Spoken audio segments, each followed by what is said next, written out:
갈 길이 멀어요. 고린도 후서 바로 시작하겠습니다.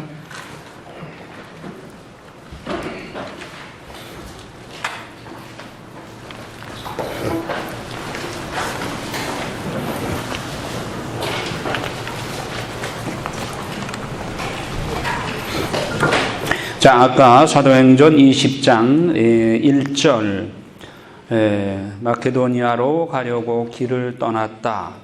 그래서 그 사이에 고린도 후서와 갈라디아서를 끼워 넣으라고 했습니다. 이제 고린도 후서입니다. 빌립비에서 이제 티투스를 만나가지고 고린도가 간신히 안정되었다는 소식을 듣고 고린도 후서를 기뻐서 바울 사도가 쓰는 내용입니다.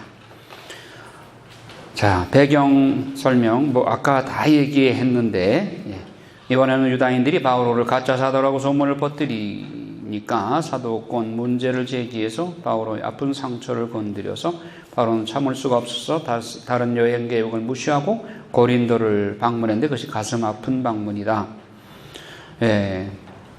어떤 주동자가 교회를 시끄럽게 하고 있었어요. 고린도에. 그래서 바울 사도를 가짜 사도라고 선동하고 있어서 2차 방문해서 해결하려고 했지만은 해결하지 못했어요. 다시 오겠다는 약속을 하고 돌아왔으나 그 약속을 지키지 못했다. 세 번째 방문을 하는 대신에 눈물의 편지를 써서 디도변에 보냈죠.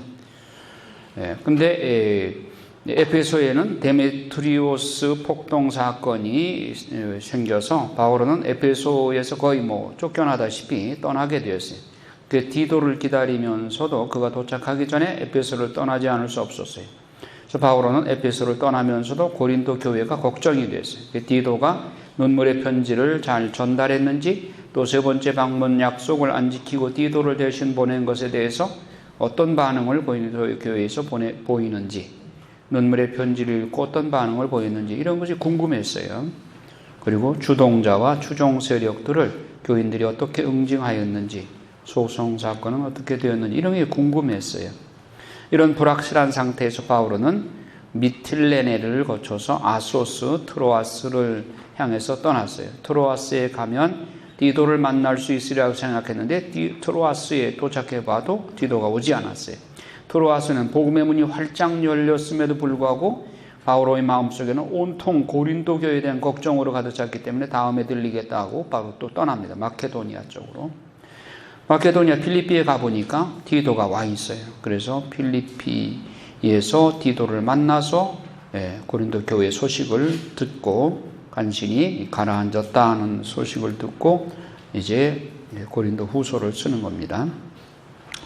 고린도 후서의 내용은 고린도 교인들이 주동자들의 말을 따라가지 않고 바울의 사도성을 인정하고 오해가 풀렸다는 그 내용이었어요.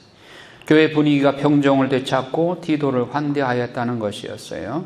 그러나 아직 문제가 남아 있었죠.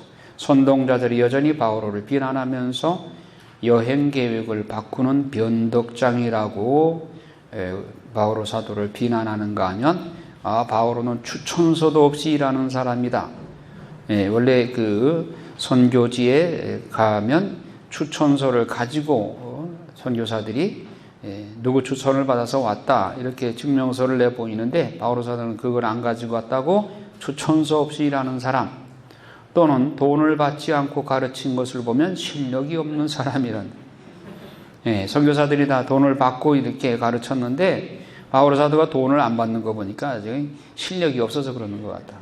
또 성도들의 돈을 갈취하는 사람이라는 등 왜 모금을 해가지고 헌금을 해서 예루살렘 모교회로 가져가니까 갈취한다고 그러고 헤어져 있어서 글을 써보낼 때는 필력이 있어서 강한 것 같아도 막상 만나서 얼굴을 대하고 보면 말주변이 없어서 어눌하는 등 비판을 하는 거죠. 해결되지 않는 문제를 위해서 다시 피를 들어서 편지를 써야겠다고 결심하고 쓴 편지가 고린도 후서이다.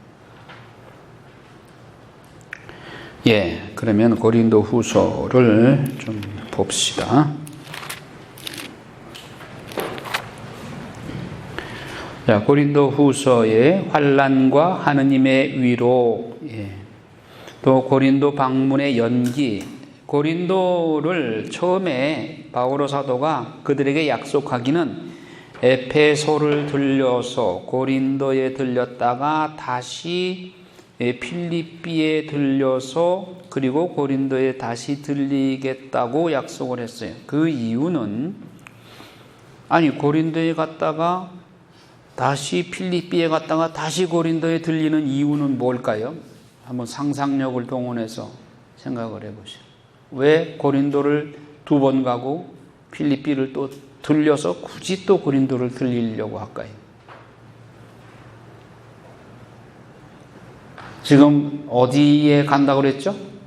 끝나고 3차 전도 여행 끝나고 예루살렘 모교회에 모금한 거 들고 가려고 그러잖아요. 그러죠? 그러니까 필리삐 가서 모금한 거 가지고 고린도에서 고린도에 모금해가지고 예루살렘 교회로 도와주러 가려고 하기 때문에 고린도를 2번 들린다고 계획을 잡았던 거예요.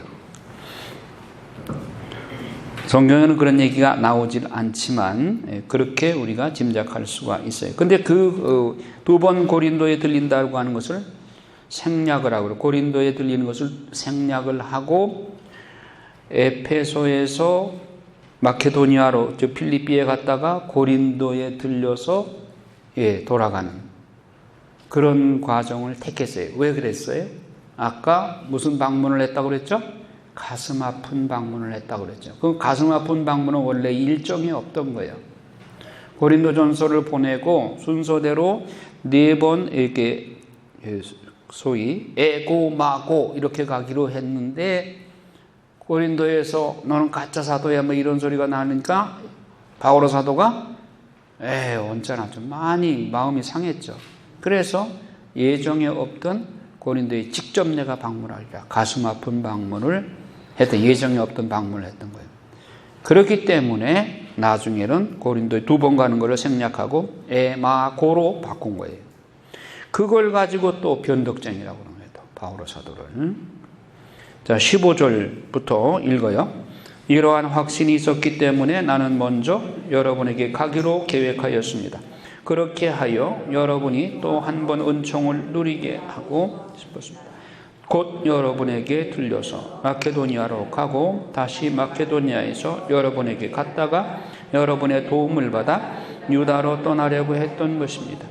그런데 내가 이렇게 계획하면서 변덕이라도 부렸다는 말입니까? 아니면 내가 계획하는 것이 속된 동기로 하는 것이어서 내가 예예 하면서 아니요 아니요 한다는 말입니까? 하나님의 성실하심을 걸고 말하는데 우리가 여러분에게 하는 말은 예하면서 아니요 하는 것이 아닙니다. 우리 곧 나와 실바누스와 디모데오가 여러분에게 선포한 하나님의 아드님 예수 그리스도께서는 예도 되시면서 아니어도 되시는 분이 아니셨기 때문입니다. 그분께서는 늘 예만 있을 따름입니다. 하나님의 그 많은 약속이 그분에게서 예가 됩니다. 그러므로 하나님의 영광을 위하여 우리도 그분을 통해서 아멘 합니다. 우리를 여러분과 함께 그리스도 안에서 굳세게 하시고 우리에게 기름을 부어주신 분은 하나님이십니다. 하나님께서는 또한 우리에게 인장을 찍으시고 우리 마음 안에 성령을 보증으로 주셨습니다. 그만하시죠. 지금 이 내용을 지금 제가 설명해 드린 것을 듣지 않고 이 성경을 읽으면 무슨 말인지 이해하겠어요? 예 하면서 아니요 아니요 한다는 말입니까? 예 하면서 아니요 하는 것이 아닙니까? 예. 이 바오로 사도의 독특한 표현법이에요. 그러니까 예 했다가 아니요 하는 것은 변덕장이가 하는 말이죠. 그러니까 바오로 사도가 원래 방문 계획을 변경했다고 해서 예 했다가 아니요 하고 변덕 부린 것입니까? 이런 질문이에요. 그러면서 예수님은 그분께서는 늘 예만이 있을 따름입니다. 그리고 우리도 아멘으로 응답했을 뿐입니다. 다시 말하면 이 계획 변경이 바오로 사도의 변덕이라는 얘기예요? 아니면 하나님의 뜻이라는 거예요? 하나님의 뜻에 따라서 이렇게 변경한 것이다. 그런 표현을 이렇게 설명을 한 거예요. 그러니까 까탈 잡는 사람들은 이래도 흉 저래도 흉이죠. 그러니까 예수님의 12제자 중에도 가디온 유다스 같은 배반자가 있었듯이 그 본당 안에서도 그래요. 100% 신자 전체의 환영을 받는 본당 신부님은 없어. 정말 훌륭한 신부님이 가셔도 7, 80% 호응을 받으면 잘 받는 거야. 나머지는 반대하는 사람이 반드시 있어. 근데 그거를 두려워할 필요는 없어요. 고린도 교회에 특히나 지금 말썽꾸러기인 고린도 교회에서 바오로 사도에게 이렇게 그 험담을 하고 가짜 사도라고 하면서 헐뜯는 사람들이 거기 가짜, 그러니까 거짓 교사들이 있단 말이에요. 거짓 교사들이 자기들이 바오로 사도와 라이벌 의식을 가지고 바오로 사도가 인기가 높으니까 바오로 사도를 헐뜯고 자기들과 이렇게 비교하는 그런 사람들이 있고, 또 자기들이 바오로 사도가 지적한 뭐 불륜이라든가 또는 그 견책을 받을 만한 일들을 저질렀거나 이런 사람들이 같이 합세하는 거예요. 거짓 교사들하고. 그래서 본당에서는 절대로 파벌 싸움에 휘말리지 않도록 여러분들은 조심해야 되는 거예요. 그러니까 아무리 그럴듯한 이론 논리를 가지고 그 뭐 본당 신부님이라 말할 것도 없고 또 뭐 직책을 맡은 회장님이나 이런 분들에게 대해서 반대하는 의견을 이렇게 가지고 있는, 혼자는 안 하려고 그러고 같이 그룹을 지어서 세력을 키우려고 하거든요. 거기에 말려들지 말란 말이에요.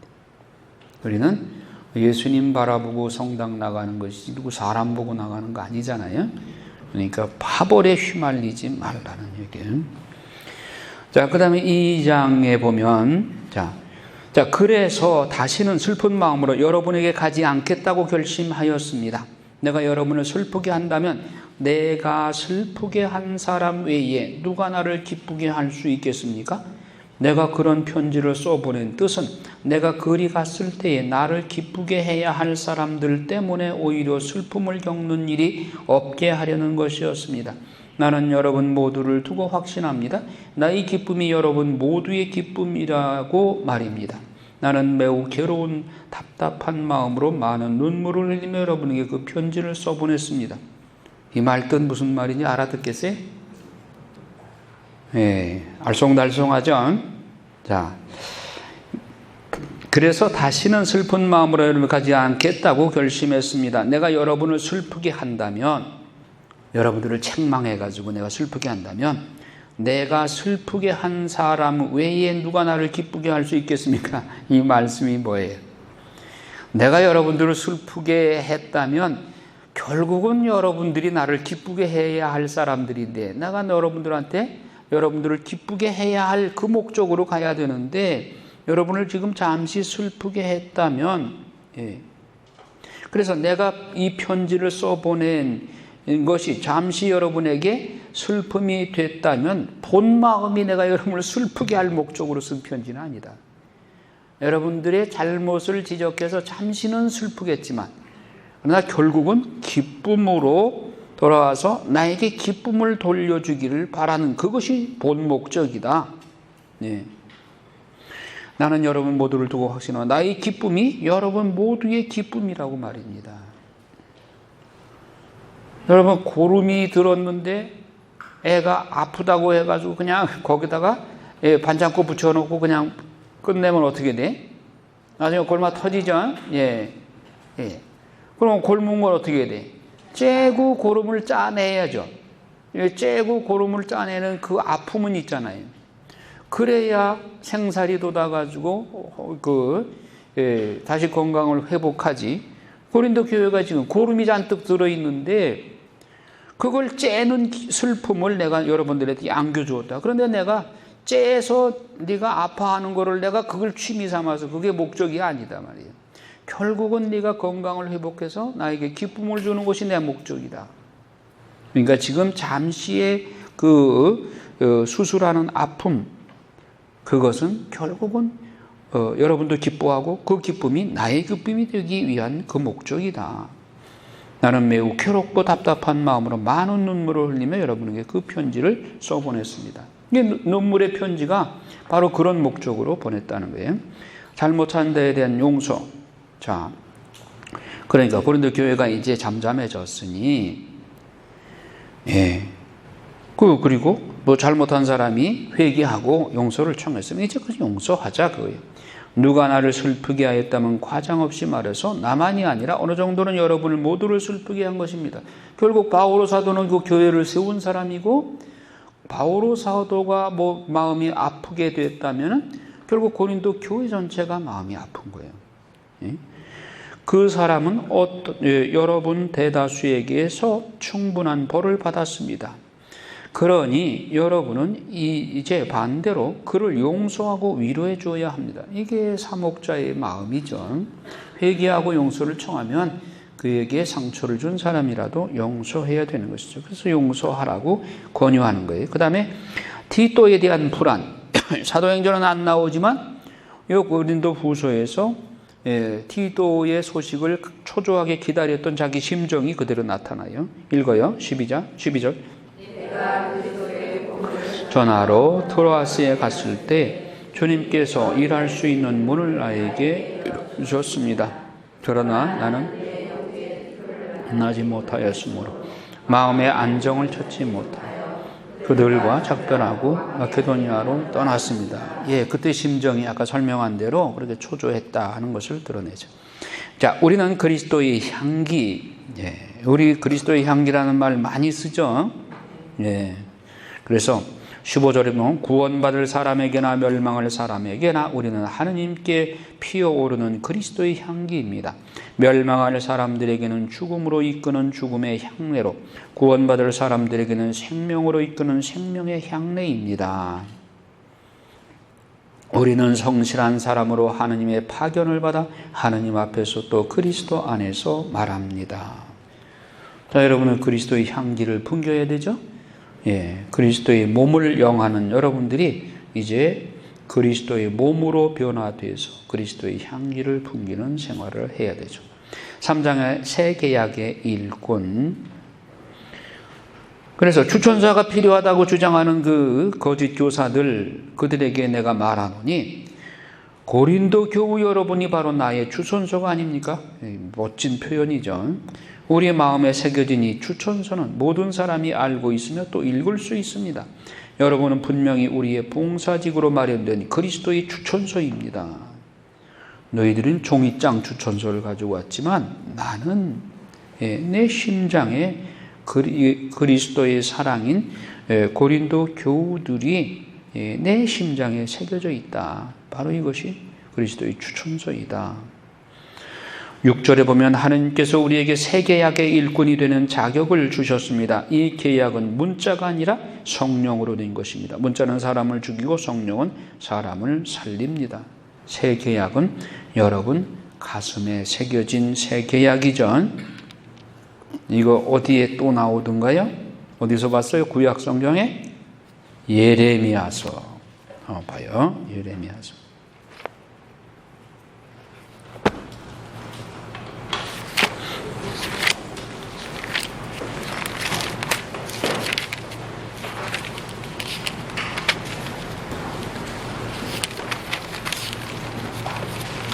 새 계약 어디에 나와요? 예레미야서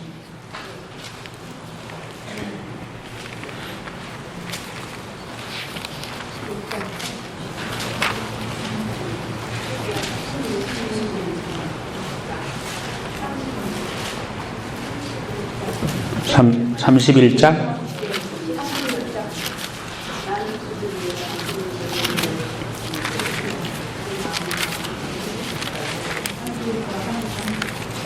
예, 31장 31절. 예, 3.1절. 네. 보라 그날이 온다. 주님의 말씀이다. 그때에 나는 이스라엘 집안과 유다 집안의 새 계약을 맺겠다. 예.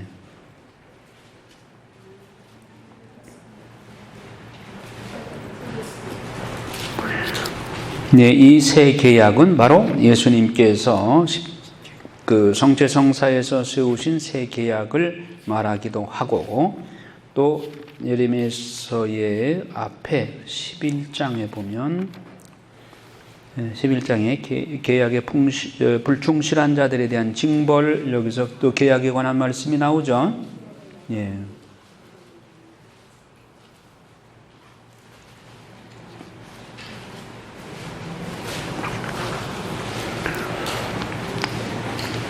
네, 그래서 이 새 계약이 바로 우리 마음에 새겨지는 새 계약을 말하는 거예요. 마음에 새겨지는.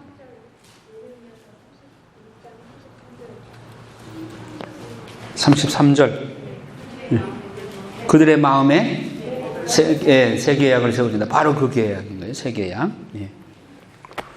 이것이 이제 바오로 서가는 또 연결이 되는 거예요. 새 계약. 새 계약은 마음에 새겨진 계약이다. 문자는 사람을 죽이고 성령은 사람을 살린다. 성령의 새 계약이라는 말씀이죠. 자, 그 다음에 3장 12절 이하도 아주 중요한 내용입니다. 12절부터 읽어요. 우리는 이러한 희망을 가지고 있기에 아주 담대히 행동합니다. 그리고 우리는 광채가 완전히 사라지는 것을 이스라엘 자손들이 쳐다보지 못하게 하려고 자기 얼굴에 노울을 들이운 모세처럼 하지도 않습니다. 그런데도 이스라엘 자손들은 생각이 완고해졌습니다. 그리하여 오늘날까지도 그들이 옛 계약을 읽을 때에 그 노울이 벗겨지지 않고 남아 있습니다. 그것은 그리스도 안에서만 사라지기 때문입니다. 사실 오늘날까지도 모세의 율법을 읽을 때마다 그들의 마음에는 노울이 덮여 있습니다. 그러나 주님께 돌아서기만 하면 그 노울은 치워집니다. 주님은 영이십니다. 그리고 주님의 영이 계신 곳에는 자유가 있습니다. 우리는 모두 노울을 벗은 얼굴로 주님의 영광을 거울로 보듯 어렴풋이 바라보면서 더욱더 영광스럽게 그분과 같은 모습으로 바뀌어갑니다. 이는 영이신 주님께서 이루시는 일입니다. 여러분, 구약의 성막을 기억하시죠? 성막이 세 부분으로 되어 있죠. 성막들, 성소, 지성소 세 부분으로 되어 있죠. 그 세 부분을 성막들에서 성소로 들어가는데 휘장이 쳐 있죠. 성소에서 지성소 들어가는 데는 휘장이 쳐 있죠. 그런데 이 휘장이 언제 찢어졌어요? 예수님이 십자가에서 돌아가실 때 그 휘장이 위에서 아래로 찢어졌어요. 그러면 휘장으로 가려졌다고 하는 것은 인간이 하나님께 죄를 범하면서 하나님과 막힌 그 휘장이죠. 하나님을 직접 배울 수가 없었던 거예요.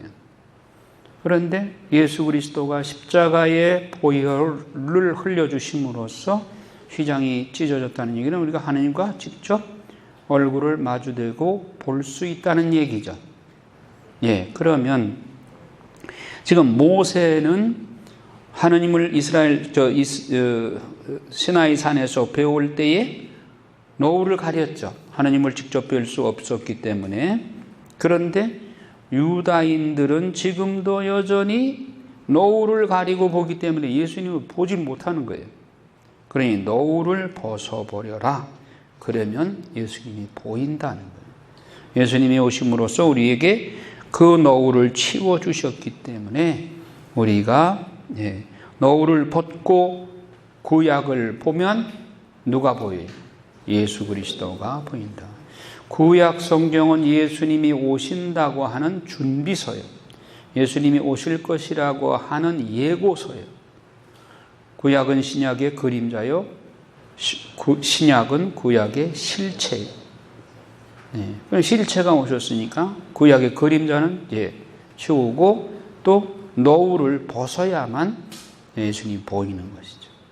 모세가 썼던 그 노울을 아직까지도 쓰고 보이니까 예수님이 안 보이는 거예요. 이제 노울을 벗고 예수님 그 구약을 보게 되면 예수님이 보이게 되는 거예요. 그래서 노울을 벗으라는 거예요. 유다인들에게 그 노울을 벗어라. 그러면 예수님이 보일 것이다. 4장의 질그릇에 담긴 보물, 이 보물은 사실 그 튼튼한 그릇에 담겨 있어야 보물이 잘 안전하게 보존이 되는데 우리는 질그릇이야. 질그릇이 깨지기 쉽잖아요. 그러니까 질그릇 안에 담긴 보물을 잘 보존하려면 이 질그릇이 깨지지 않도록 조심조심해야 되는 것이죠. 여러분 자신이 그 질그릇이야 아니면 총동 그릇이요. 우리가 죄에 떨어질 때마다 나는 질그릇에 불과합니다. 또 깨졌습니다. 그렇게 한탄할 때가 많죠. 우리는 질그릇이야. 그런데 우리 안에 담긴 보물은 정말 가치를 평가할 수 없을 만큼 고귀한 보물이에요. 그래서 우리는 보물을 잘 보존하기 위해서 우리의 질그릇을 깨지지 않도록 조심해야 되는 것이죠. 믿음에 따른 삶, 16절에 보면 그러므로 우리는 낙심하지 않습니다. 우리의 외적 인간은 쇠퇴해 가더라도 우리의 내적 인간은 나날이 새로워집니다. 우리가 지금 겪는 일시적이고 가벼운 환난이 그지없이 크고 영원한 영광을 우리에게 마련해 줍니다. 보이는 것이 아니라 보이지 않는 것을 우리가 바라보기 때문입니다. 보이는 것은 잠시뿐이지만 보이지 않는 것은 영원합니다. 이 영원한 것이 바로 보물이라는 거예요. 우리의 지상 천막집 5장 1절에 보면 우리는 이 지상 천막집이 허물어지면 하나님께서 마련하신 건물 곧 사람의 손으로 짓지 않는 영원한 집을 하늘에서 얻는다는 사실을 우리는 압니다. 이 성경 귀절을 토대로 감사송이 그 장례미사 때 쓰는 첫 번째 장례미사의 감사송에 요 말씀을 인용해서 뭐라 하네요. 지상의 이 장막집이 허물어지게 되면 천상에 새로운 거처가 마련되나이다. 그렇게 감사성이 시작되죠. 바로 이 귀절을 근거로 해서 이렇게 만든 것이죠. 이 천막집에서 우리는 탄식하며 우리의 하늘 거처를 옷처럼 덧입기를 갈망합니다. 그러니까 우리의 지상의 이 장막집이 비록 질그릇으로 만들어진 깨어지기 쉬운 그릇이지만 천국에 우리의 영원한 거처로 마련될 그 집을 생각한다면 실망할 필요가 없어요. 화해 봉사직 14절을 한번 읽어볼까요? 그리스도의 사랑이 우리를 다그칩니다. 한 분께서 모든 사람을 위하여 돌아가셨고 그리하여 결국 모든 사람이 죽은 것이라고 우리가 확신하기 때문입니다. 그분께서는 모든 사람을 위하여 돌아가셨습니다. 살아있는 이들이 이제는 자신을 위하여 살지 않고 자기들을 위하여 돌아가셨다가 되살아나신 분을 위하여 살게 하시려는 것입니다. 자, 여러분 마음에도 그리스도의 사랑이 여러분을 다그칩니까?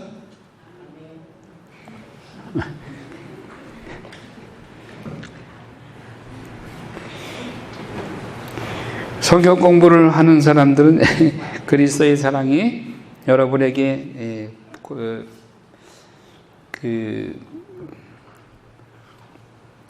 공동 번역에서는 그리스도의 사랑이 우리를 강요합니다. 뭐 그렇게 표현했던가요? 강요합니다. 우리를 다그칩니다. 다 좋아요. 그리스도의 사랑이 우리를 다그치고 우리를 강요하고 그래서 우리가 냉랭한 이 가슴이 그리스도의 사랑으로 펄펄 끓어올라야 돼. 우리 인간 안에는 솔직히 하느님이 사랑의 성총을 거두신다면 아무것도 남는 거 없어. 여러분, 우리 인간의 순수한 인간의 마음으로 누굴 사랑할 수 있어요? 없어요. 사랑 없어, 우리 안에는. 주님이 주신 사랑의 은총으로 말미암아 사랑을 하는 것이지.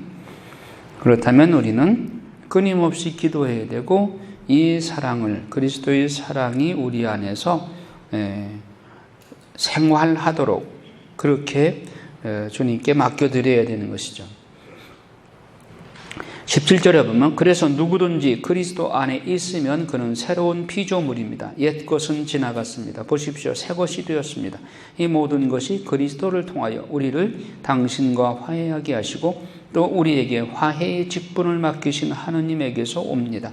곧 하느님께서는 그리스도 안에서 세상을 당신과 화해하게 하시면서 사람들에게 그들의 잘못을 따지지 않으시고 우리에게 화해의 말씀을 맡기셨습니다. 그래서 우리는 그리스도의 사절입니다.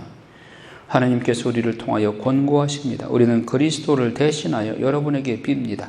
하나님과 화해하십시오. 하나님께서는 죄를 모르시는 그리스도를 우리를 위하여 죄로 만드시어 우리가 그리스도 안에서 하나님의 의로움이 되게 하셨습니다. 그러니까 우리가 하나님과 화해할 수 있는 능력이 없어요. 그러니 그걸 알고 하나님께서는 당신 아들을 보내주셔서 화해의 제물로 당신 아들을 받으시고 우리를 하나님과 화해할 수 있는 여건을 만들어 주셨어요. 우리가 의지만 가지고 그리스도의 공로를 인정만 하고 믿고 받아들이기만 하면 하나님과 화해할 수 있는, 그래서 그것이 바로 죄사함의 은총인 것이죠. 6장에 보면 은혜로운 때에 내가 너의 말을 듣고 구원의 날에 내가 너를 도와주리라. 지금이 바로 매우 은혜로운 때입니다. 지금이 바로 구원의 날입니다. 예, 지금이 바로 은혜의 때요, 구원의 날이에요. 나중에 예, 내일 보자 그거 아니에요. 예. 마귀가 가장 지능이 높은 마귀가 내일 해라. 내가 지금 기도해야 되는데 오늘은 시간이 있으니까 내일 해. 그 말이 그럴듯해요. 그럼 마귀의 그 유혹에 넘어가서 내일 하기로 미루다 보면 미안하지만 우리가 언제 하나님께 갈지를 몰라요. 우리가 안다면 일주일 전에만 회개하면 될 텐데 그 날짜를 몰라. 내일 우리가 침상에서 일어날 수 있다고 확신하는 사람 99.9%는 그렇게 하겠지만은 그러나 그건 확실하지가 않아. 내일은 아직 내 것이 아니야. 그래서 마태복음 6장에도 34절인가요? 거기 그러잖아요. 그날의 걱정은 그날로 족하다. 내일 걱정은 누가 한다고 그래? 내일 걱정할 거래. 내일은 아직 나한테 주어지지 않아서 보장된 날이 아니에요. 근데 우리의 걱정의 대부분은 99%는 내일 걱정이에요. 내일 걱정을 다 내려놓고 나면 걱정할 거리가 별로 없어. 그러니까 우리는 쓸데없는 것을 걱정을 하죠. 새들은 내일을 위해서 곡식을 미리 창고에 쌓아놓지 않죠. 자, 그래서 지금이 우리가 구원의 날이니까 지금 잘해야 돼요. 그러니까 우리가 가장 지혜로운 신앙인은 누구냐? 지금 잘하는 거예요. 지금이 제일 중요한 거예요. 지금 현재가 제일 중요해요. 과거의 죄에 짓눌려가지고 그냥 슬퍼하는 사람이 있어. 과거의 죄 때문에. 그렇게 되면 우울증 걸리는 거죠. 그리고 또 미래, 내년을 위해서 또 걱정해. 그냥 지금 현재는 아무것도 안 하면서 미래의 걱정만 잔뜩 하고 있는 거죠. 그것도 옳지 않은 거예요. 지금 현재에 충실합니다. 하나님은 지금 현재의 나를 있는 그대로 봉헌하기를 원하시지 과거를 묻지 않으셔요.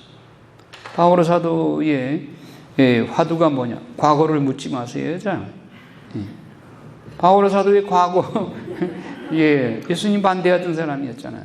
그러니까 바오로 사도가 예수님한테 처음 만나자마자 과거를 묻지 마세요. 그럼 우리도 마찬가지야. 예수님한테 세례받을 때 우리는 예수님, 내가 네 과거를 묻지 않겠다. 지금부터 잘해라. 그래요. 미래의 걱정도 할 필요가 없어.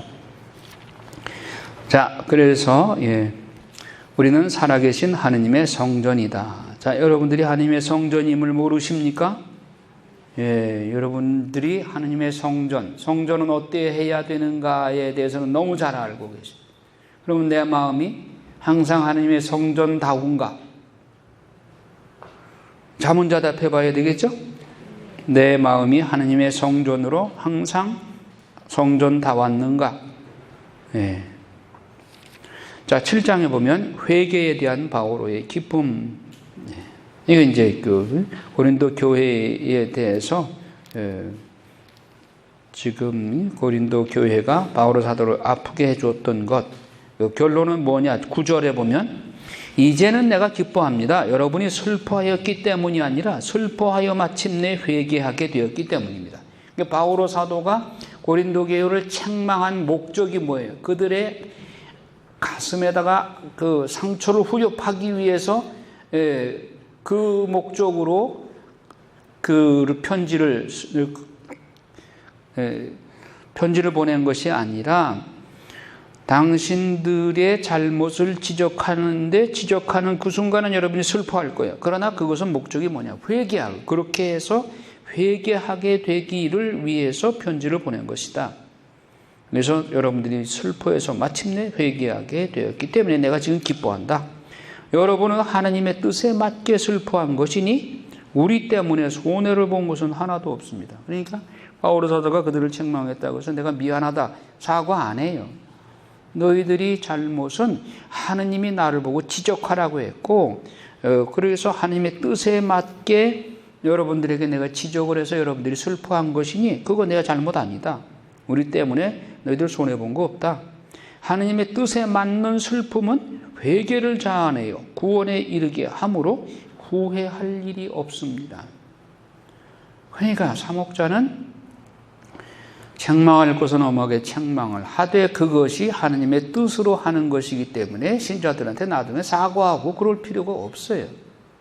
인간적으로는 뭐 좀 서운할 수도 있겠지. 그러나 신자들을 바로 다스리기 위해서는 잘못은 잘못으로 책망을 해야 되는 거예요. 예수님의 이름으로. 그래서 그들이 잘못을 뉘우치고 돌아와서 회개하게 되면 그건 상처가 나은 거예요. 그 사람 올바로 지도가 된 것이니까 그건 하나님께 찬양을 드리고 감사해야 될 일이지 사목자가 사과할 일은 아니란 말이에요. 바오로 사도 사과하는 거 아니에요. 그러나 현세적인 슬픔은 죽음을 가져옵니다. 현세적인 이 슬픔, 아이고 내 팔자야 하는 그런 현세적인 슬픔, 이런 거는 죽음을 가져온다. 지금 바오로 사도가 지적한 슬픔은 하느님이 허락하신 슬픔이야. 즉 회개를 유도하기 위한 슬픔이요. 그러니까 울어도 우리는 하느님 뜻에 맞추어서 울어야지. 세상 서글픈 거 가지고 아이고 내 팔자야 하고 우는 거는 그런 슬픔은 우울증 가져오고 죽음을 가져와. 그러니까 여러분 기쁨도 예수님이 원하시는 기쁨, 슬픔도 예수님이 허락하신 슬픔. 살아도 주님의 것, 죽어도 주님의 것 아까 노래했잖아요. 그러니까 모든 것이 주님의 기준에 따라서 울고 웃고 그렇게 하시란 말이에요. 아셨죠? 정에 끌려가지고 뭐 징징 짜고 하는 거는 그거는 아니요. 8장에 이제 그리스도인 헌금, 이렇게 고린도 교회가 술렁거리긴 했지만 그래도 헌금 거둘 거는 또 야무지게 또 거두세요. 8장 1절에 보면 형제 여러분 우리는 하나님께서 마케도니아 여러 교회에서 베푸시는 은총을 여러분에게 알리고 싶습니다. 지금 필리피에 가가지고 거기서 내가 지금 거기도 헌금을 지금 많이 하고 있다. 그러니까 너희도 많이 해라. 필리피에 가가지고는 아주 고린도 교회에서도 지금 헌금 많이 하고 있다. 너희도 많이 해라. 이렇게 해가지고 모아가지고 오순절 전에 예루살렘 교회로 가는 겁니다.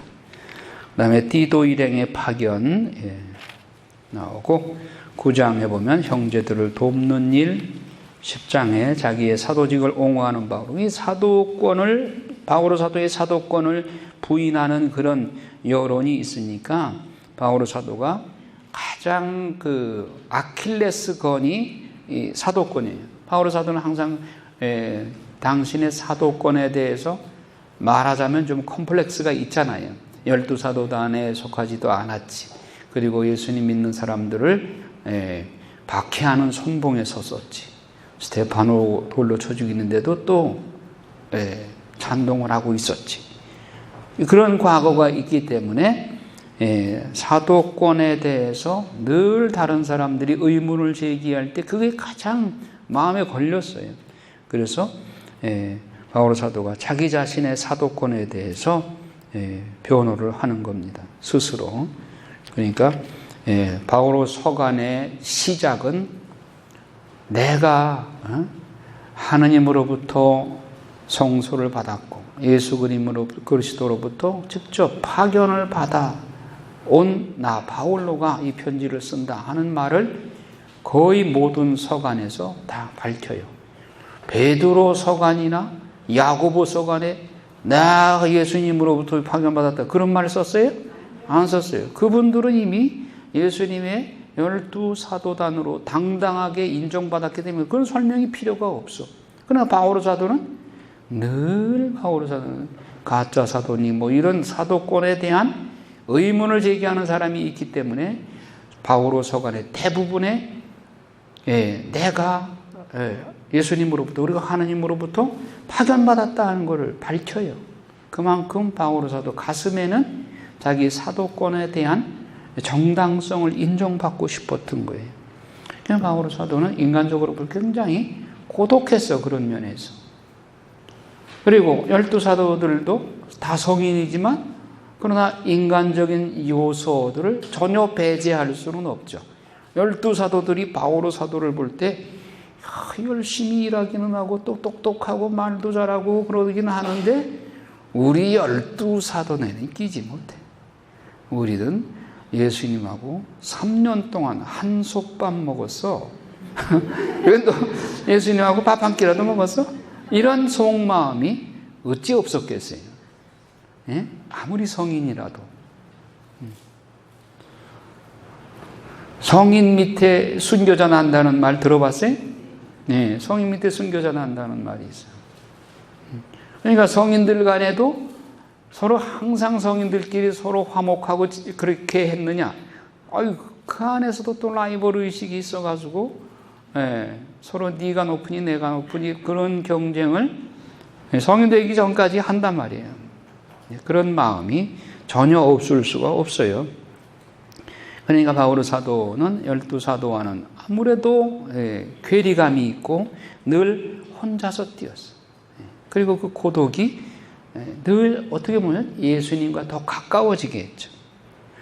11장에 보면 바오로와 거짓 사도들, 이 거짓 사도들이 바오로를 그렇게 헐뜯는 거예요.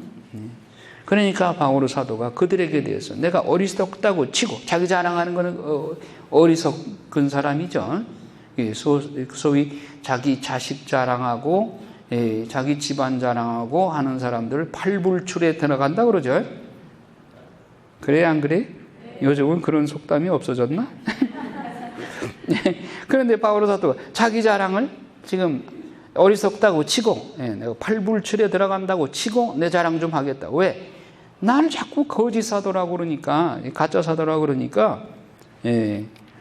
그래서 11장 16절에 내가 거듭 말합니다. 아무도 나를 어리석다고 생각하지 마십시오. 그렇게 생각하려거든 적어도 나를 어리석은 대로라도 받아주십시오. 그러면 나도 자랑을 좀 할 수 있겠습니다. 자랑하는 일과 관련하여 이제 내가 하는 말은 주님의 뜻에 따라 하는 것이 아니라 어리석음에 빠진 자로서 하는 말입니다. 그러니까 주님이 나한테 이렇게 시켜서 내 자랑하는 거야가 아니야. 지금 여기는 당신이 너무 화가 나니까 이렇게 당신 자신을 변호하는 거예요. 많은 사람이 속된 기준으로 자랑하니 나도 자랑해 보렵니다. 여러분은 슬기로운 사람이어서 어리석은 자들을 잘도 참아줍니다.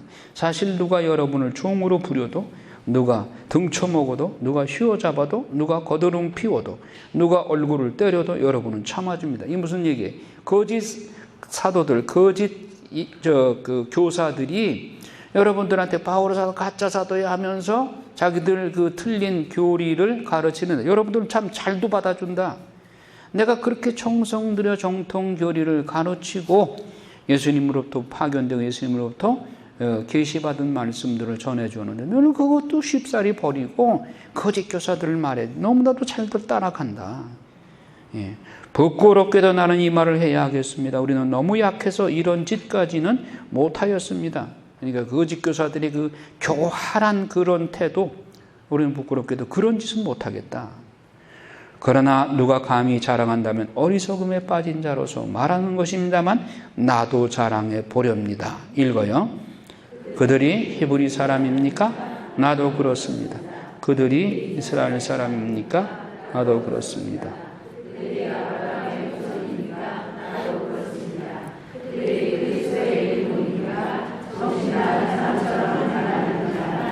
나도 더욱 그렇습니다.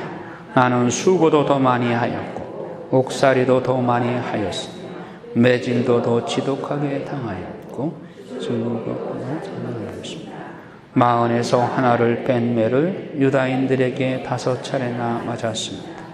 그리고 채찍으로 맞은 것이 3번 돌로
네, 거기까지만. 자, 지금 바오로 사도가 자랑하려고 하는 것을 보니까 사실 바오로 사도는 자랑할 거리가 많죠. 왜냐하면 그는 자기 고향 타르수스에서 뽑힌 천재야. 그 지방과 그 일가 친척들, 그 도시에서 유다인 율법학자들 또 바리사이들 중에서 뽑혀서 예루살렘 수도로 유학 간 사람이야. 유학 가서 가물리엘 문화생, 그 당시에는 가장 인기 있는 랍비요, 스승이요. 거기에 경쟁에 가물리엘 문화생이 되기 위해서는 1000대1의 경쟁을 뚫어야 된대. 근데 거기서 1등 했어. 그러니까 수석 문화생이요. 가물리엘 문화생. 잘 나가던 사람이에요. 그냥 거기 머물러 있었으면 가물리엘의 대를 이어서 그냥 유대인들의 최고 지도자가 될 사람이에요. 그런데 그분이 다마스커스에서 예수님을 만난 후에 그 인생이 이렇게 전락이 된 거예요. 그럼 그분의 이력서에, 여러분 이력서 쓰라고 그러면 뭐예요? 어느 명문고등학교를 나오고 뭐 출신이 어떻고 뭐 우리 아버지가 누구고 뭐 쓸 거 없으면은 면허증 딴 것까지도 빼앗겼죠. 그 경력을, 자기 자랑할 만한 경력들을 이력서에 쓰잖아. 바오로 사도의 이력서 봐요. 예수님 때문에 고난받은 것을 이력서에 다 기록하고 있어요. 그거 이외에는 없어. 자기가 가물리엘 문화생에, 수석 문화생에다 그런 거 없어. 자, 그럼 여러분 진정으로 여러분들의 이력서를 생각해야 될 게 이제부터 관점이 바뀌어야 되겠죠? 예수님을 위해서 내가 고난받은 것이 얼마나 되는가? 한번 돌이켜 보시란 말이에요. 한번 펜을 들고 여러분들이 이력서를 써봐. 예수님을 위해서 내가 억울한 일을 몇 번이나 참았는가? 남들로부터 또 교회 안에서 억울한 일을 당했을 때 또 본당에서 어떤 직책을 맡고 일을 했는데 알아주지도 않고 오히려 비난만 받고 그리고 상처만 받고 끝난 경우. 또 레지오 단원들 무슨 소그룹의 단장 대표로서 일하다가 또 엉뚱한 소리를 듣고 억울한 일을 그런 것을 듣고 그걸 잘 참아낸 그런 것들 여러분들 이력서에 그런 사항이 들어가야지 본당에서 무슨 직책을 맡았다. 그게 이력서가 아니에요. 예수님을 위해서 고난받은 것. 자, 여러분들 교재 252쪽 각주 38번을 읽어요.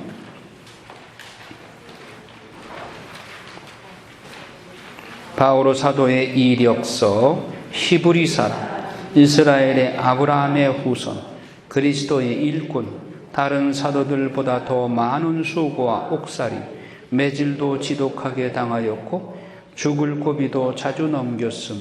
마흔에서 하나를 뺀 매를 5번, 채찍으로 맞은 것이 3번, 돌질을 당한 것이 1번, 파선을 당한 것이 3번, 밤낮 하루를 꼬박 깊은 바다에서 떠다니기도 함. 강물의 위험, 강도의 위험, 동족의 위험, 이민족의 위험, 고을에서 겪는 위험, 광야에서 겪는 위험, 바다에서 겪는 위험, 거짓 형제들 사이에서 겪는 위험, 수고와 고생, 잦은 밤샘, 굶주림과 목마름, 잦은 결식, 추위와 헐벗음에 시달림, 그 밖의 것들은 제쳐놓고서라도 모든 교회에 대한 염려가 날마다 나를 짓누릅니다. 누가 약해지면 나도 약해지지 않겠습니까? 누가 다른 사람 때문에 죄를 지으면 나도 분개하지 않겠습니까? 그런데 나의 이력서는 내 자랑, 나의 출세 경력을 적는 것이 고작인데 바오로 사도는 자신의 전교 성과를 이력서에 쓰지 않고 오직 주님을 위해 받은 고난과 위험만을 열거하고 있다.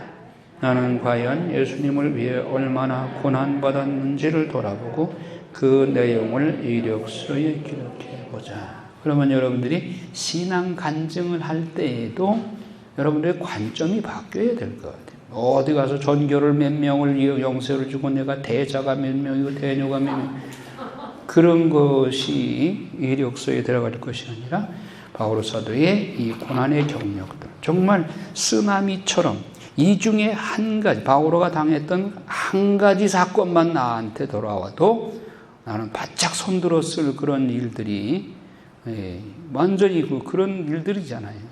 여러분 40에서 하나를 감한 매, 39대, 39대의 매를 5번이나 맞았다고 그랬죠. 그게 그냥 여러분들의 엄마가 어린애기들 종아리, 복숭아채로 종아리 이렇게 때리는 그런 매가 아닌 거예요. 이렇게 매를 때릴 때는 그냥 죽이려고 작정하고 장정이 몽둥이를 가지고 39대를 매를 5번이나 때린 거예요. 그럼 어떻게 되겠어요?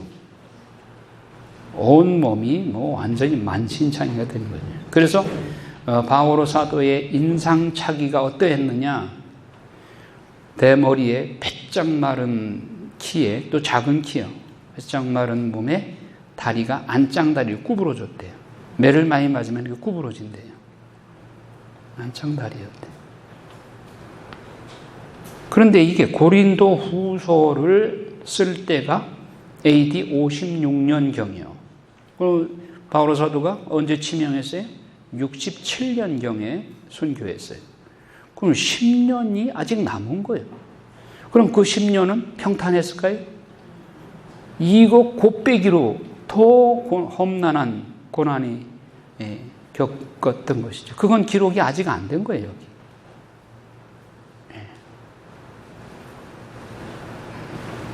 앞으로 10년 동안 그 겪을 고난의 쓰나미에 대해서는 기록이 여기 없어요. 자, 그 중에서도 여러분, 나를 짓누르는 고통은 그런 육신적인 고통이 아니라, 교회에 대한 고통이에요.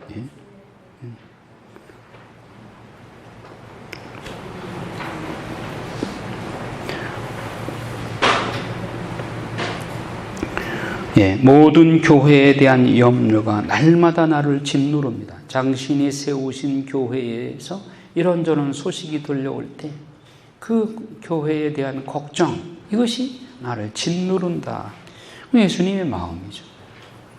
예수님의 그 걱정이 바오로 사도에게 그대로 전달이 되는 것이죠. 자, 그런데 이렇게 매를 맞고 돌질을 당하고 했으면 그 몸에 상처가 있겠죠. 예. 뭐 요즘은 뭐 성형술도 수술도 하지만은 그 당시에 상처가 나면 그 흠집이 그대로 남죠. 그러면 여러분들 갈라디아서를 나중에 보겠습니다만은 갈라디아서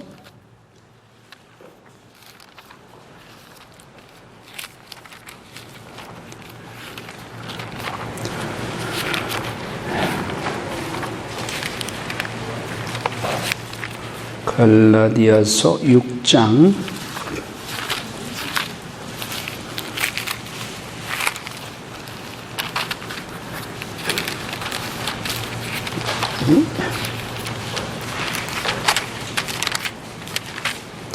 6장 17절 보면 앞으로는 아무도 나를 괴롭히지 마십시오. 나는 예수님의 낙인을 내 몸에 지니고 있습니다. 이 낙인, 이거는 성령의 낙인뿐만 아니라 육신적으로도 그렇게 매를 맞고 돌 팔매질을 당하고 그렇게 해서 몸에, 육신 몸에도 상처가 남아있죠. 그 상처도 함께 말하는 거예요. 성령의 낙인만이 아니라 육신적으로도 예수님 때문에 고난을 겪으면서 육신에 박힌 그 상처, 그걸 오히려 영광으로 여기는 거예요. 예수님 때문에 내가 이런 상처가 남았다고 불평을 하는 게 아니라 그것은 오히려 영광의 낙인이라고 생각하는 거예요. 자, 12장에 보면 바오로가 받은 환시와 계시, 이로울 것이 없지만 나는 자랑하지 않을 수 없습니다. 그리고 아예 주님께서 보여주신 환시와 계시까지 말하렵니다. 나는 그리스도를 믿는 어떤 사람을 알고 있는데 그 사람은 14해 전에 셋째 하늘까지 들어 올려진 일이 있습니다. 이건 당신 자신을 말하는 거죠. 당신 자신을 제3자인 것처럼 그렇게 해서 빗대서 말하는 거죠. 자, 14해 전에 셋째 하늘까지 들려 올려갔다. 그냥 지금 56년에 고린도 후서를 썼다고 그랬어요. 14해 전이면 42년이죠. 그렇죠? 그러면 42년이면 바오로 사도가 뭐 하던 시절인가? 가만히 따져보세요. 스테파노가 순교할 때 그 스테파노를 돌로 치던 사람들의 옷을 받아들고 있었다고 그랬죠. 그렇다면 그 무리 중에 대표입니다. 유다인들이 그런 대표 역할을 하려면 적어도 30세는 넘어야 돼요. 30세가 넘어야 무슨 직책장을 맡을 수가 있는 거예요. 그럼 그때를 30세라고 치자고요. 그 다음에 다마스커스에 가서 예수님을 만나고 180도 전향돼서 아라비아로 가서 3년 피정을 했다고 그랬죠.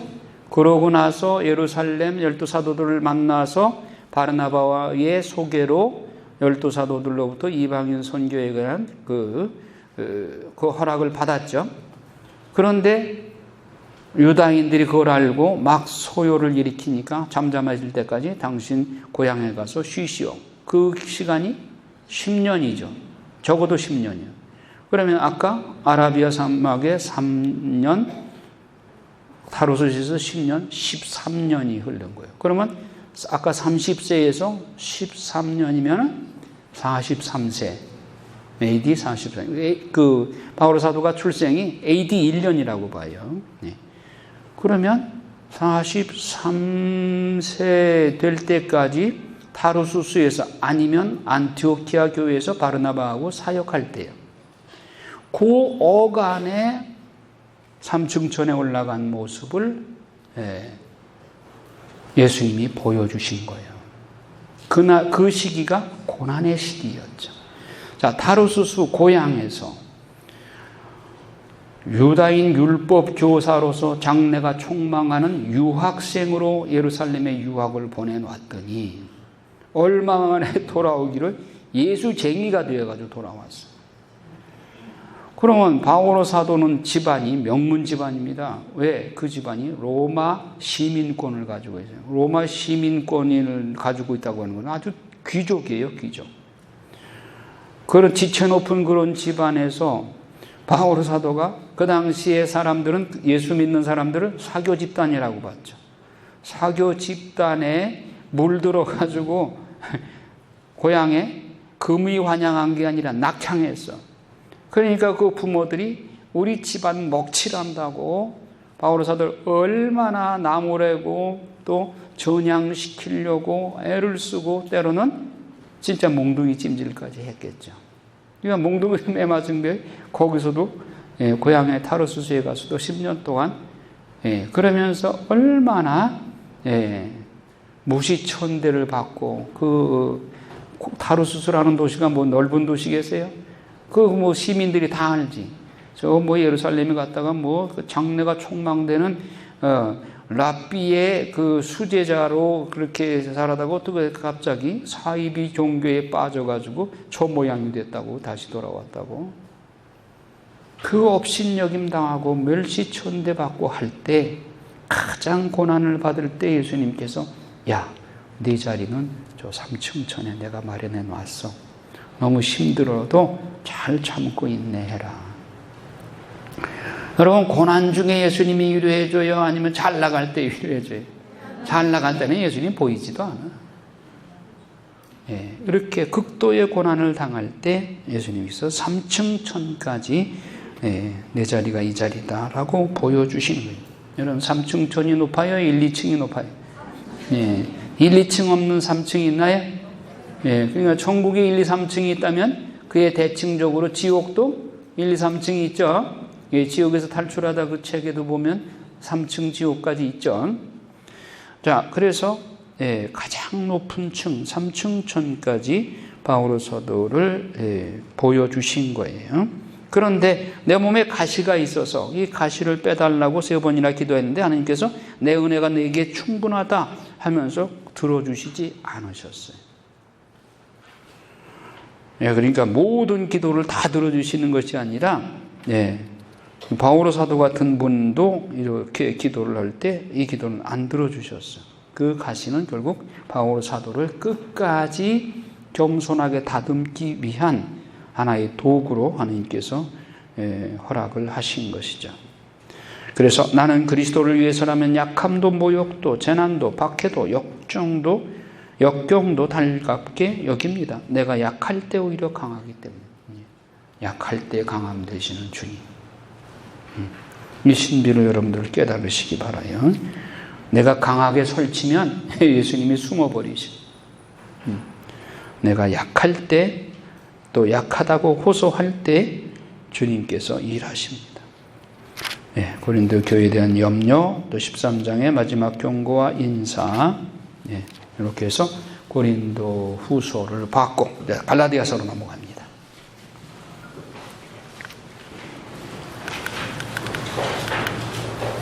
갈라디아서는 2차 전도 여행 중 갈라디아 지방을 거쳐오면서 갈라디아 교회를 세우고 디모데오를 만나고 고린도에 내려와 고린도 교회를 개척하고 데살로니가 교회에 편지를 쓰려는데 갈라디아 교회에 배신 소식이 들립니다. 갈라디아 교회는 처음에 복음을 받아들이고 교회는 믿음이 점점 더 튼튼해지고 그 수가 날로 늘어갔다고 칭송하였지만 거짓 사도들에게 속아서 교인들이 변심한 것입니다. 그래서 복음의 유일성을 상실한 것이에요. 바오로 사도가 전한 그 복음과 다른 복음을 믿고 있는 거예요. 이에 화가 난 바오로는 거친 어조로 갈라디아서를 씁니다. 보면 갈라디아서는 갈라지는 서간이다. 사도 바오로와 유다인들 양쪽 이게 대칭적인 거예요. 사도 바오로는 바른 복음을 가르쳤는데 유다인들은 다른 복음을 가르쳐. 가짜 복음을. 사도 바오로는 무할례를 주장하는데 유다인들은 할례를 고집해. 사도 바오로는 믿음을 강조하는데 율법을 강조해. 유다인들은. 사도 바오로는 사라의 새 계약을 강조하는데 유다인들은 하갈의 옛 계약을. 사도 바오로는 성령을 강조하는데 유다인들은 육을 강조해. 그 결국 결과는 뭐냐? 사도 바오로는 영원한 생명을 얻는 길이고 유다인들이 가는 길은 멸망의 길이에요. 이렇게 갈라지는 서간이죠. 두 갈래로. 자, 갈라디아서의 구조, 모든 신약 성경들의 배경은 예수 그리스도의 십자가와 부활의 사건을 통해서 새 언약의 시대가 열렸다는 것이다. 새 언약의 공동체인 메시아의 에클레시아는 오순절의 성령을 받고 놀라운 부흥과 성장을 이루기 시작하였다. 하지만 유다인들의 대다수는 메시아를 받아들이지 않았고 오히려 예루살렘에서 박해가 일어나 성도들은 다른 지역으로 흩어지기 시작했다.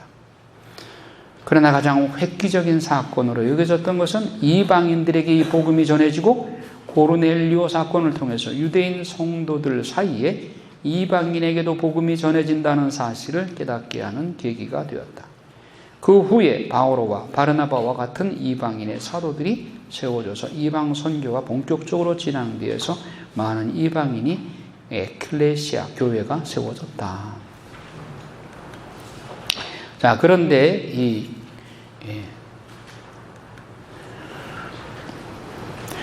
갈라디아서는 4개의 주제로 요약할 수가 있습니다. 첫째, 의롭다 하심을 얻는 믿음.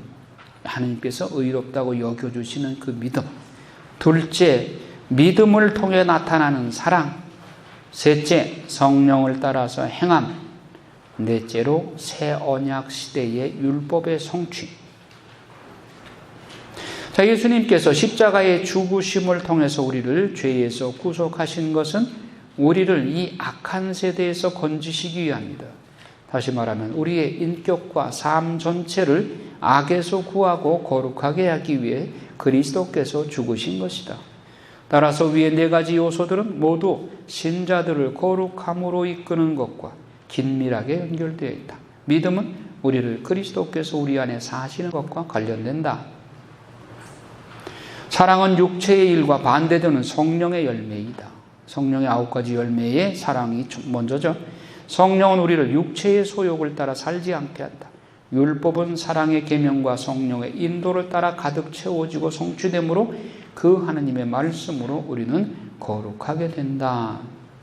그래서 갈라디아서는 믿음, 사랑, 성령, 율법의 성취의 주제로 점점 발전되어 가는 구조를 이루고 있다. 자, 그런데 이 갈라디아서에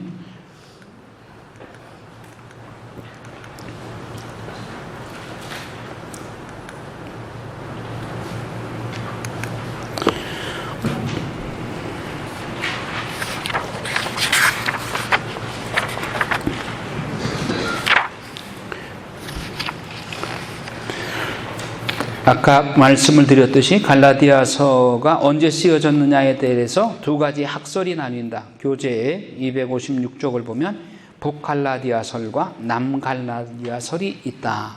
가톨릭의 다수설은 북갈라디아설이다. 자, 북갈라디아설은 뭐냐? 자, 갈라디아라고 하는 그 지역 이름은 민족학적 의미와 정치적인 의미로 나뉠 수 있어요. 민족학적 의미로는 켈트족이 로마인 및 마케도니아인과의 충돌 후에 마침내 정착하게 된 소아시아의 중부 지역을 가리켜요. 여러분 아까 그 지도를 보면 소아시아 지역에 바오로 사도가 1차 전도 여행을 하셨던 그 지역 위쪽. 그건 남쪽이죠. 그러니까 북갈라디아서는 바로 그 위쪽을 가리킨다. 갈라디아는. 그래서 그 후 갈라디아는 로마의 지배를 받게 되었고 BC 25년에는 아우구스투스가 이곳을 로마의 속주로 선언하였다. 이곳의 정치적 의미에는 원래 민족학적 의미에 속하지 않았던 것으로 보이는 남부 지역도 포함되고 있다. 그러니까 정치적인 의미로는 그 남부 1차 전도 여행 때 바오로 사도가 갔던 리스트라니 그 안티오키아니 이런데 그 전부를 다 포함해서 갈라디아라고 넓은 의미로 말을 하는데 북갈라디아설은 좁은 의미의 그 위쪽 중부 이북 북쪽 그쪽 지방만을 가리킨다. 그래서 북갈라디아서를 보면 이를 지지하는 학자들은 바오로가 말한 갈라디아는 초기 또는 좀 더 제한된 의미의 갈라디아이며 갈라디아 교회들은 바오로가 1차 전도 여행 중 방문한 지방의 북쪽에 있었다고 주장한다. 그들에 따르면 바오로는 2차 전도 여행 중에 트로아스로 가다가 처음으로 민족학적 의미의 갈라디아 북부 지방을 방문했을 것이라고 한다. 바오로는 3차 전도 여행 중 자기가 세운 갈라디아 교회들을 다시 방문하고 이 갈라디아서를 에페소나 혹은 마케도니아에서 썼을 것이라고 한다. 아까 제가 마케도니아, 필리피에서 썼다고 그랬죠. 집필 시기는 사도 바오로가 고린도에 가서 로마서를 쓰기 6개월 전쯤인 것으로 추정한다. 예. 저자는 이 북갈라디아설의 입장에서 서술한다. 이 가톨릭 입장이기도 해요. 남갈라디아설은 그 남쪽 지역까지 다 포함한다. 그래서 이 남갈라디아설은 이 갈라디아서가 AD 49년에 제1차 예루살렘 공의회 직후에 썼다고 보는 거예요. 그래서 갈라디아서가 그 입장에서는, 개신교의 입장에서는 갈라디아서가 제일 먼저 쓰여진 바오로 서간이다, 이렇게 보는 거예요. 그 각주 40번을 보면 가파도키아와 흑해 사이 곧 앙카라를 중심으로 펼쳐진 갈라디아 북부는 당시 켈트족 출신의 주민들이 살고 있었다. 사실은 이 북부의 주민들만 말 그대로 갈라디아인이라고 불렀다. 자, 그러니까 우리는 북갈라디아설 입장에서 3차 전도 여행 때 썼다고 봅시다. 자, 갈라디아서에 나타난 그리스도는 신자를 율법의 속박으로부터 그리고 죄의 속박으로부터 해방시켜 자유롭게 하셨다. 그리스도의 십자가는 신자를 죄와 율법과 저주로부터 구원한다. 자, 갈라디아서에 주로 사용되는 주요 낱말은 뭐냐? 율법으로부터의 해방, 자유. 그래서 바오로 사도가 갈라디아서 2장 20절 유명한 말씀이죠. 이제는 내가 사는 것이 아니라 그리스도께서 내 안에 사시도다. 이런 우리가 율법의 질곡, 율법의 쇠사슬에서 해방돼서 그리고 우리는 그리스도 안에 사는 거예요. 자유에 관한 진리가 미치는 영향력은 상당히 크다. 성경은 자유로운 육체의 기회를 삼지 말고 오직 사랑으로 서로 종노릇하라고 말씀하고 있다. 그 내용을 요약하면 갈라디아서는 그리스도인의 자유의 대헌장이다. 이 서신은 믿음으로 의롭다함을 얻으며 그 결과 자유를 얻게 된다는 바오로의 선언서이다. 그래서 몇몇 유다인 율법주의자들의 고루한 신학으로 말미암아 갈라디아 교인들은 그리스도 안에서의 자유를 율법의 속박으로 변화시키고 있었다. 그리하여 바오로는 행위를 근거로 하는 거짓 복음을 물리치고 믿음으로 말미암아 의화되는 의화되는 의화론의 우월성을 나타내기 위하여 이 서신을 쓴 것이다.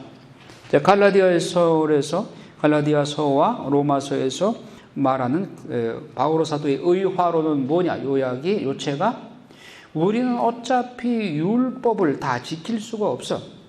율법을 다 지켜야 구원받는다면, 율법을 어차피 못 다 지킨다면 우리는 율법으로 구원받을 수가 없어. 그런데 예수 그리스도의 십자가의 구속 공로를 믿음으로써 구원받을 수 있는 길이 열린 거예요. 그럼 우리는 어느 줄을 서야 돼? 율법 줄을 쓸 거예요? 그리스도의 줄을 쓸 거예요?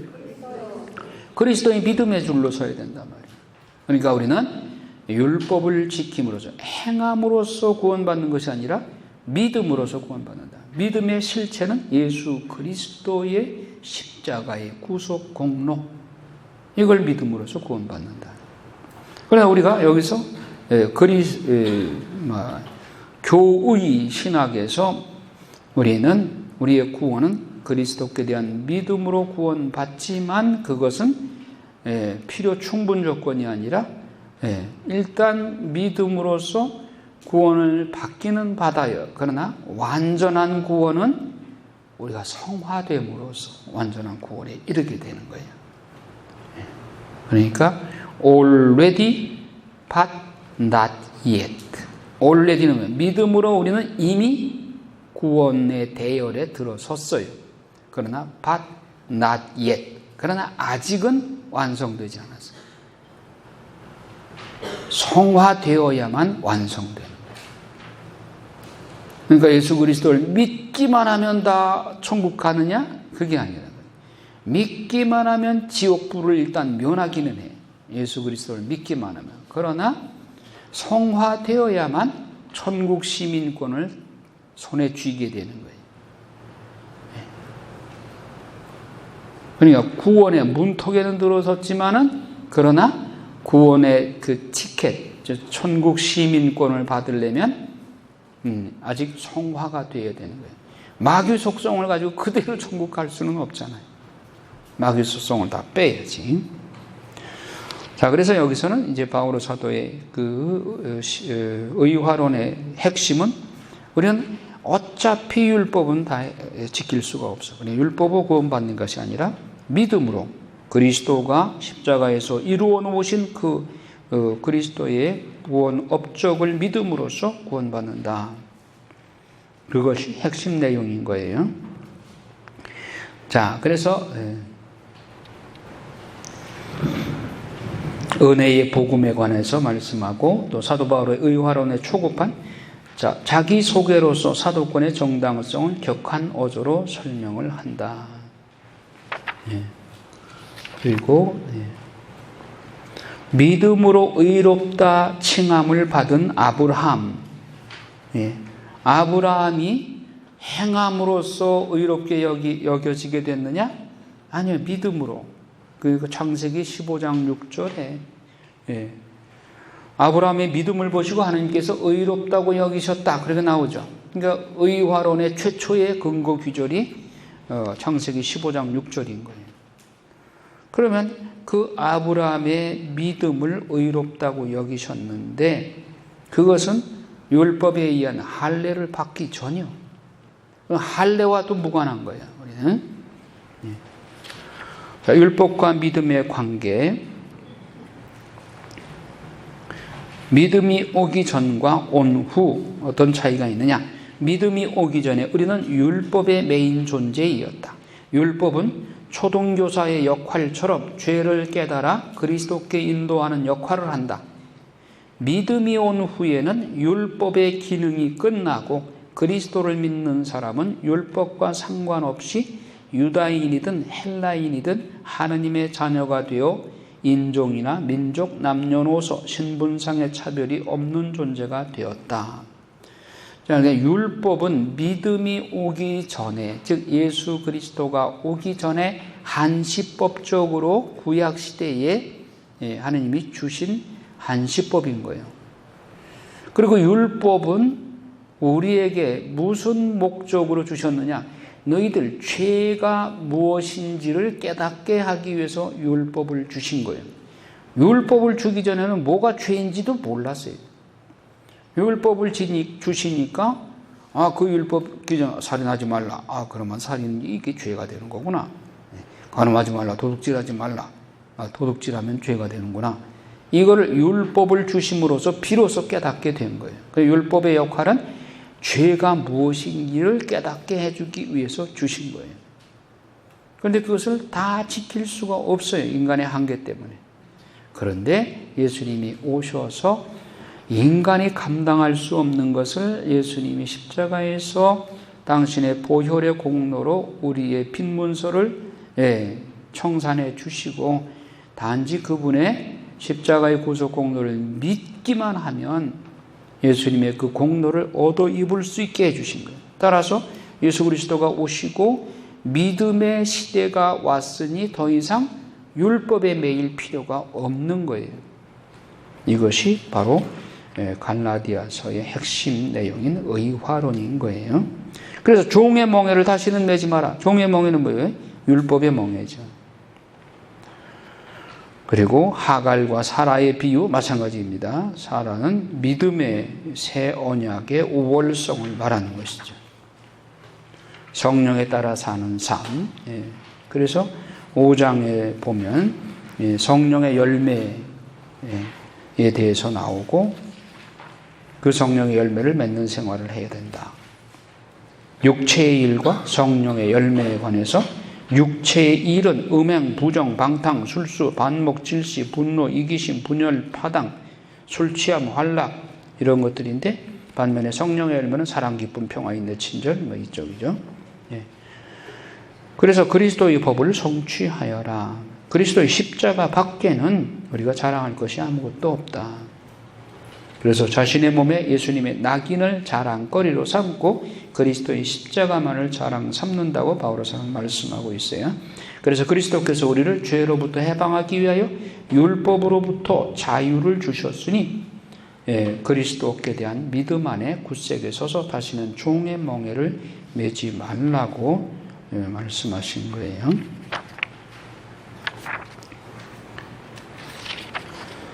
자, 그래서 이제 갈라디아서를 쓰고 그 다음에 고린도로 내려갔죠. 바울 사도가. 고린도에 3개월 동안 머물면서 뭘 썼어요?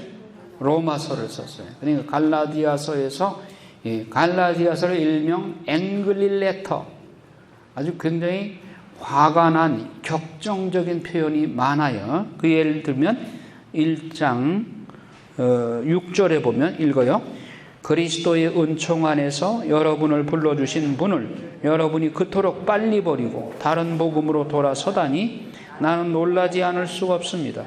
실제로 다른 복음은 있지도 않습니다. 그런데도 여러분을 교란시킨 그리스도의 복음을 왜곡하려는 자들이 있습니다.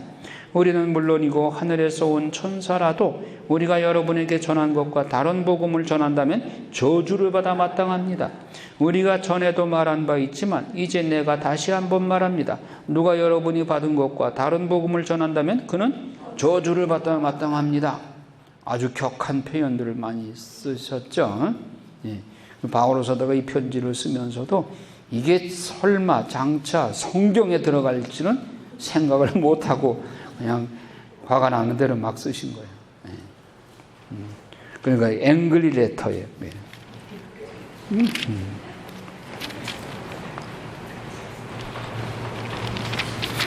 자, 이렇게 해서 그 갈라디아서에서 이렇게 조금 덜 다듬어진 의화론을 로마서에서는 고린도에서 차분하게 3개월 동안 머물면서 로마서에서 의화론을 완결시켜요. 그래서 다음 시간에 로마서를 보면서 의화론의 실체에 대해서 좀 더 깊이 들어가도록 그렇게 하겠습니다. 10분 후에 미사 봉헌하겠습니다. 영광이 성부와 성자와 성령께 성부와 성자와 성령으로 아멘. 9월 1일 2일 그 치유 해방기도 피정 아직 접수가 많이 안 돼.